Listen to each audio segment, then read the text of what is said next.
Breaking news చూస్తున్నాం. Jubilee hills లో ఒక్కసారిగా పోలింగ్ శాతం అయితే పెరిగినట్లుగా తెలుస్తోంది. ఉదయం 7 గంటలకు ప్రారంభమైన ఈ పోలింగ్ 9 గంటల సమయం వరకు చాలా నెమ్మదిగా సాగింది. 9.1% వరకే అప్పుడు నమ్ముతుంది. కానీ ఇప్పుడు అనూహ్యంగా ఒకేసారి ఓటర్లు వచ్చి తమ ఓటు హక్కును వినియోగించుకున్నారు. దాదాపు 21% పోలింగ్ నమోదైనట్లుగా అధికారులు అయితే వెల్లడించారు. ఉదయం ఎక్కువ చలిగా ఉండటం వలన కూడా ఓటర్లు బయటికి రాలేదు అనేది తెలుస్తుంది. కొన్ని ప్రాంతాల్లో చిన్న చిన్న ఘర్షణలు తప్ప ఇప్పటి వరకు అయితే ప్రశాంతంగా ఓటింగ్ కొనసాగినట్లుగా తెలుస్తోంది.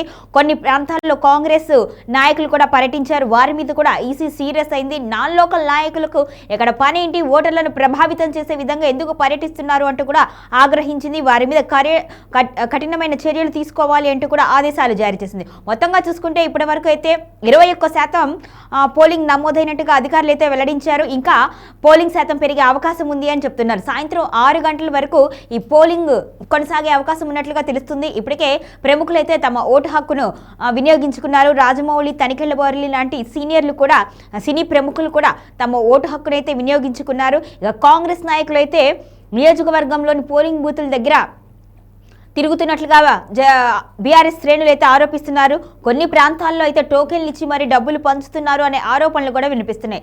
అధికారులు చూసి చూడనట్టు వ్యవహరిస్తున్నారు అంటూ కూడా బీఆర్ఎస్ ఇప్పటికే ఆరోపణలు గుప్పించింది. మొత్తానికైతే ఇలాంటి సంఘటనలు మినహాయిస్తే ఇప్పటి వరకు ఎటువంటి ఉద్రిక్త వాతావరణాలు ఎక్కువగా అయితే చోటు చేసుకోలేదు.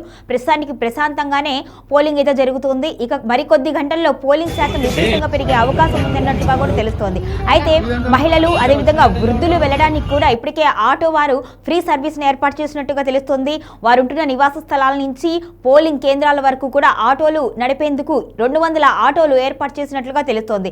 ఈ ఆటోల్లో బాలింతలు కావచ్చు, గర్భిణీ స్త్రీలు కావచ్చు, ఇక అదేవిధంగా వృద్ధులు కావచ్చు, మహిళలు కావచ్చు, ఎవరైనా సరే ఆ ఆటోల్లో వెళ్ళి ఫ్రీ సర్వీస్ ద్వారా ఓటు హక్కు వినియోగించుకోవాలి అని కూడా తెలియజేస్తున్నారు. మొత్తానికైతే ఓటు అనేది మన ప్రధాన బాధ్యత.